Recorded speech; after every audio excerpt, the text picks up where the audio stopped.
Up to this point, we've been working exclusively with right triangles in trigonometry, triangles that have a 90-degree angle, and they have a lot of applications.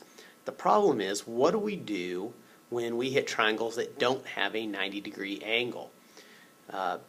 One of the things that we have to ask is, can our current trig ratios be used to help us find missing measurements? And it turns out there's a couple ways we can do it. This first video is going to look at what's called the law of sines. Okay? And it's a way we can use our sine ratio, our sine measurements, to find missing angle or missing side lengths. So this law of sine applies in non-right triangles. So anything that's not a right triangle will work on this. Here I have a non-right triangle. I haven't labeled all of the angle measurements, but none of them are 90 degrees.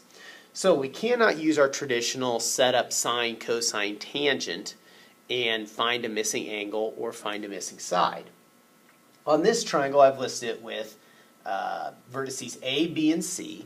And for the side length, for vertice A, the opposite side length is a lowercase a.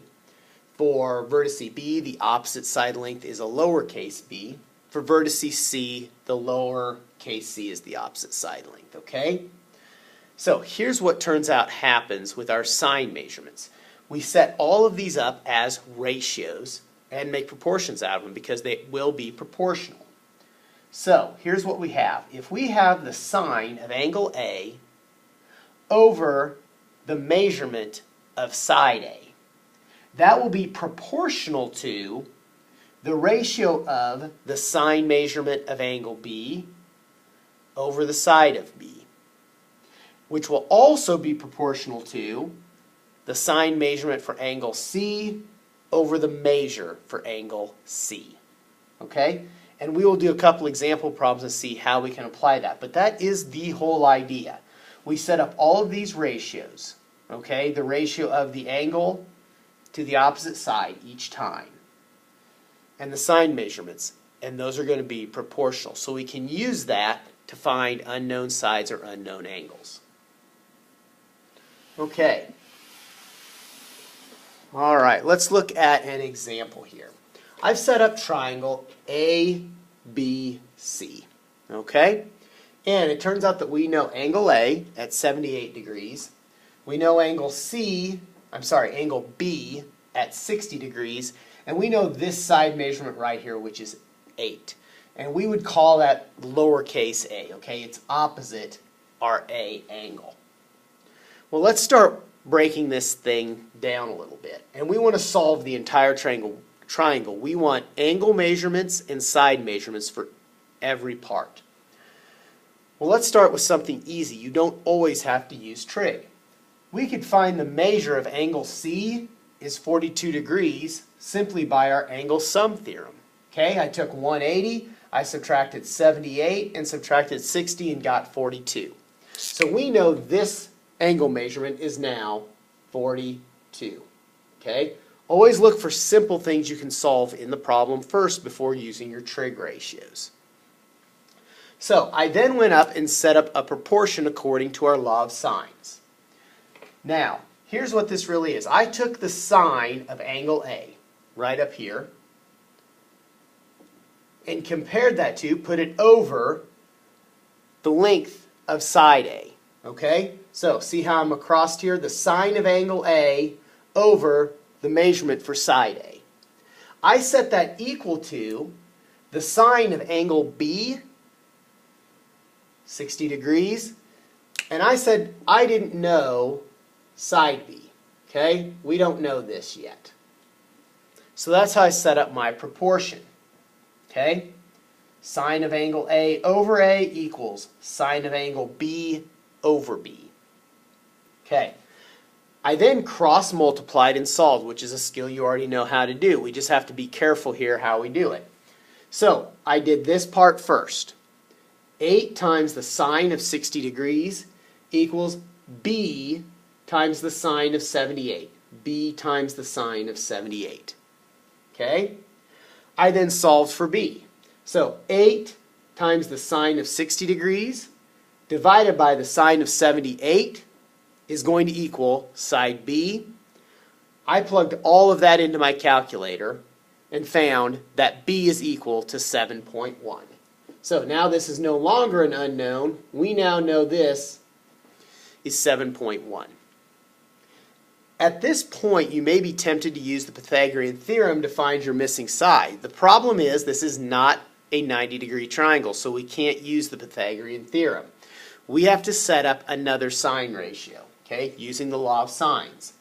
So in this case, I used, again, the sine of angle A, which was 78 degrees, over side A, which was 8. Again, see how they're across from each other. And set that equal to the sine of angle C, which is 42, over C. This is side C. This is also an unknown. All right. So we want to find C. Again, cross multiply and solve. So I went this way first. C times the sine of 78 degrees equals, then I did this side, 8 times the sine of 42. Okay? Divided both sides by the sine of 78 to solve for C. I get C equals 8 times the sine of 42 over the sine of 78. Plugged all of that into my calculator and found that C equals 5.5. Okay, so there's our first example. On this time, we knew two angle measurements and a side.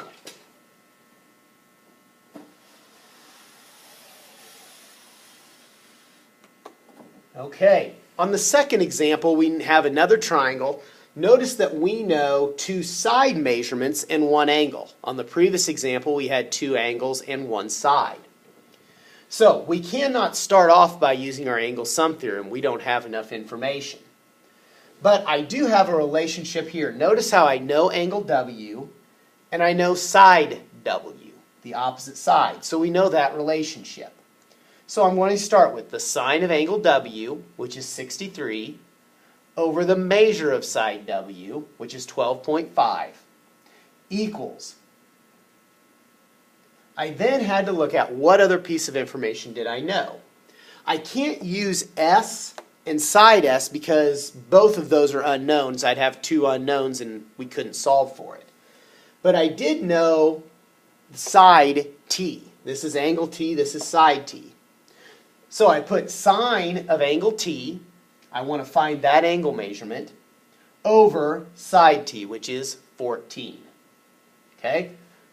Now we do the same process. We cross multiply and solve. 12.5 times the sine of T equals 14 times the sine of 63 degrees. We want to get this sine T by itself, so I divided both sides by 12.5. That gives me sine of T equals 14 sine 63 degrees over 12.5.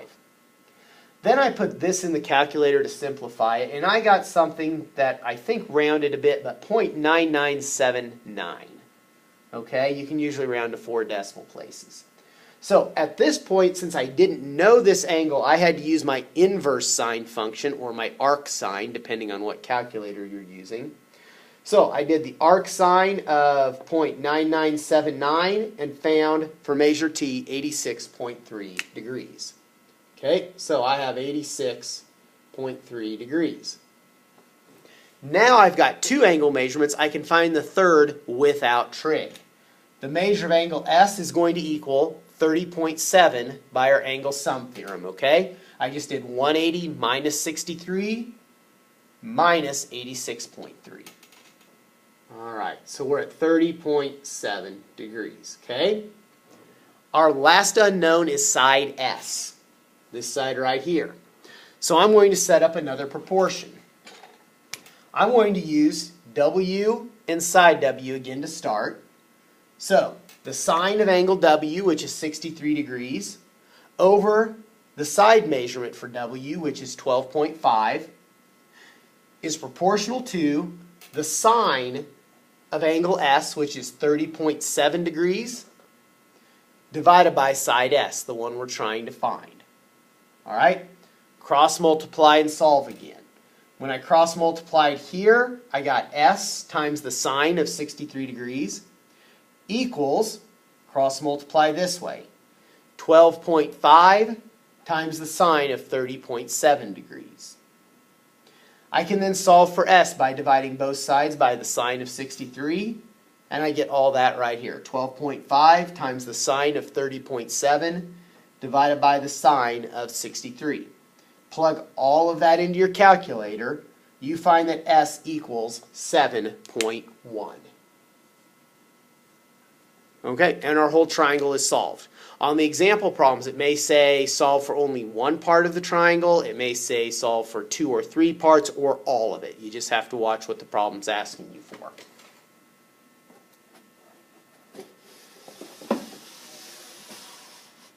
All right, limitations of this law of sines, and there are a couple. First of all, it only works for triangles where we have an angle, angle, side, or angle, side, angle. Okay? We've got to have those 3 pieces of information for this to be able to work.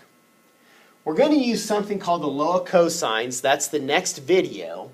When we have a side, angle, side, or side, side, side. Okay?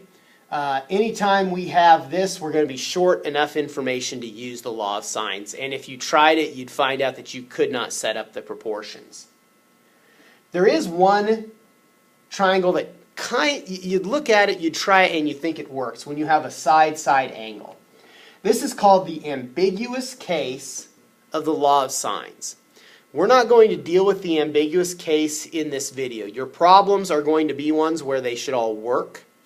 But we may do a little bit of investigating in that. That gets a little bit beyond the scope of this course. But for right now, know that right now, law of sines only works if we have angle, angle, side, or angle, side, angle.